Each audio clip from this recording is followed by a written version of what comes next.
They're known as conscientious objectors. They've paid heavily for their decision not to be part of Israel's army. Military service is compulsory and a matter of state pride. Raz has spent the last 5 months in and out of prison for refusing to join the draft.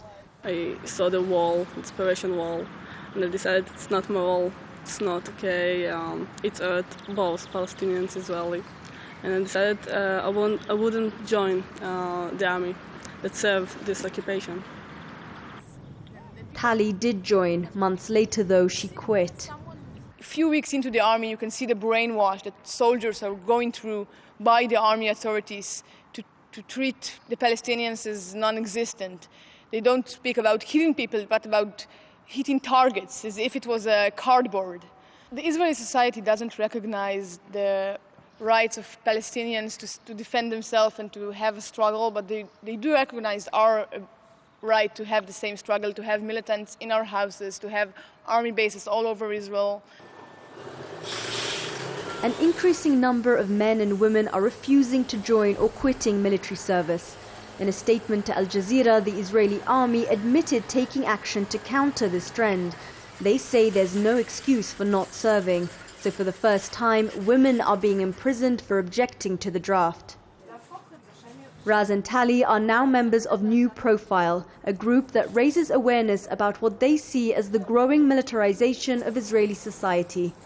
From street signs named after past military operations to adverts glamorizing military service and war. Society, they say, legitimizes violence for Israelis while criminalizing it for Palestinians as a method of resistance.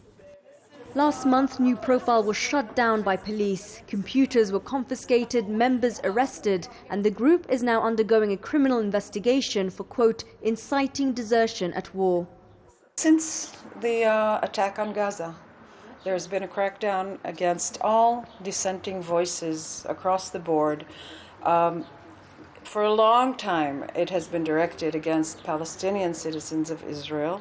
They always get much more brutal treatment than Jewish citizens. But recently, there's been more and more repression of Jewish activism as well.